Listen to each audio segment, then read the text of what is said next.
পৃথিবীতে কবিতা পড়ে কেউ সৎ হয় না, উপন্যাস পড়ে কেউ সৎ হয় না। তুমি একটা মানুষ দেখাইতে পারবে না যে কোনো সাহিত্য পড়ে সে তার নিজের জীবন দর্শন পরিবর্তন করেছে। কিন্তু আমি 1000 পিপল দেখাতে পারবো in the history of the world যারা ধর্মগ্রন্থের কারণে, ধর্মীয় বিশ্বাসের কারণে তার নিজের জীবনের সততা প্রমাণ করেছে। যে ব্যক্তি যে মসজিদে যায়, যে যায় না তার চেয়ে সে ভালো মানুষ। যে মন্দিরে যায়, যে যায় না তার চেয়ে সে ভালো মানুষ। যে গির্জায় যায়, যে যায় না তার চেয়ে সে ভালো মানুষ।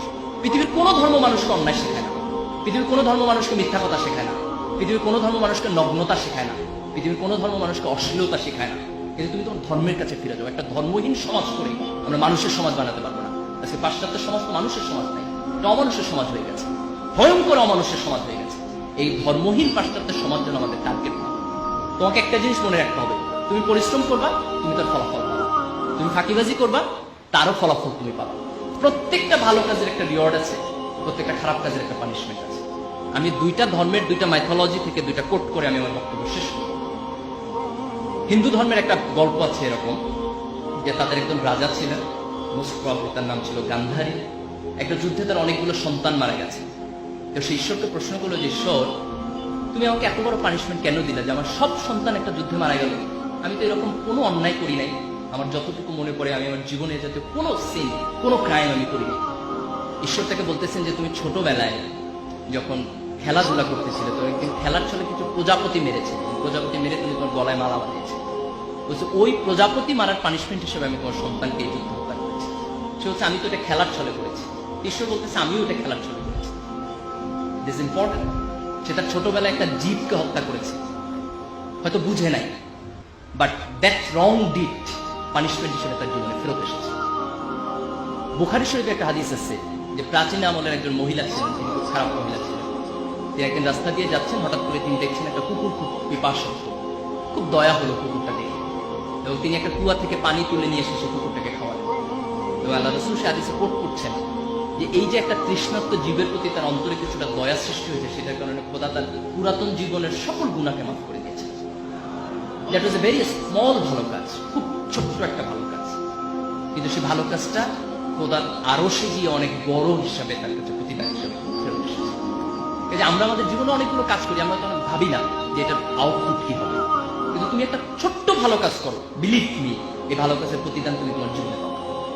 তুমি একটা ছোট্ট খারাপ কাজ করো, এর প্রতিদান তুমি তোমার পাবা, এই জেনারেশনে না হলে নেক্সট জেনারেশনে। কোরআনের একটা ঘটনা এরকম আছে যে মুসা আলাইহিস সালাম যখন খিজির আলাইহিস সালামের সাথে যাচ্ছেন, তখন খিজির আলাইহিস সালাম অনেকগুলো কাজ করেছেন যেগুলোর এক্সপ্লানেশন তিনি বোঝেন নাই, পরে দিয়েছেন। তার মধ্যে একটা কাজ ছিল যে একটা নগরে গিয়ে ওই নগরের মানুষরা তার সাথে দুর্ব্যবহার করেছে, কিন্তু ওই কোনায় তিনি একটা প্রাচীর তুলে দিয়েছেন। তারপরে যখন মুসা আলাইহিস সালাম এক্সপ্লানেশন দিচ্ছে, তখন বলতেছে যে এই প্রাচীরের নিচে কিছুটা গুপ্তধন ছিল, এবং সেই গুপ্তধন হচ্ছে এমন দুটো নাবালক সন্তানের যার বাবা সৎ মানুষ ছিলেন। এই জন্য আল্লাহ তাকে বলেছেন তুমি ওই সৎ মানুষের সন্তানের জন্য এই সম্পদটাকে রেস্ট্রিক্ট করো, এটাকে সংরক্ষণ করো। তার মানে তার বাবার সৎকর্মের জন্য তার সন্তান বেনিফিটেড হচ্ছে। দ্যাট মিনস তুমি তোমার ভালো কাজের রিওয়ার্ড যেমন পাবা, তোমার খারাপ কাজের পানিশমেন্ট হবে। এটা হয় ফার্স্ট জেনারেশনে, না হয় সেকেন্ড জেনারেশনে, না হয় থার্ড জেনারেশনে। এটা যে সবসময় মরণের পরে হবে দ্যাট ইজ নট ইম্পর্টেন্ট। মরণের পর তো হবেই, সেটা পৃথিবীতেও হবে। কিন্তু এই মানুষের জীবন যখন এই ধর্মবোধের জায়গা থেকে, অ্যাকাউন্টেবিলিটির জায়গা থেকে সরে যায়, তখন মানুষের মধ্যে কোনো নৈতিকতা থাকবে না, মানুষের মধ্যে কোনো বোধ থাকবে না, মানুষ বেপরোয়া হয়ে উঠবে।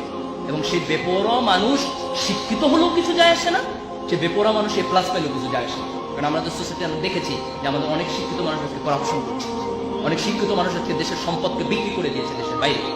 এই যে দিস ইজ ইম্পর্টেন্ট যে আমরা গ্লোবালাইজেশনের যুগে আমাদের কোয়ালিটি ডেভেলপ করার পাশাপাশি এই অ্যাকাউন্টেবিলিটির জায়গা থেকে মানুষের প্রতি ভালোবাসা, জীবনের প্রতি ভালোবাসা, জীবের প্রতি ভালোবাসা, এক ধরনের নৈতিকতা বোধ, এক ধরনের ধর্মবোধ, যে কোনো ধর্ম, ফেইথ বেস অ্যাপ্রোচ। তুমি ঈশ্বরকে বিশ্বাস করো, আল্লাহকে বিশ্বাস করো, গডে বিশ্বাস করো, does not matter, but you must believe, you must practice whatever your religion is.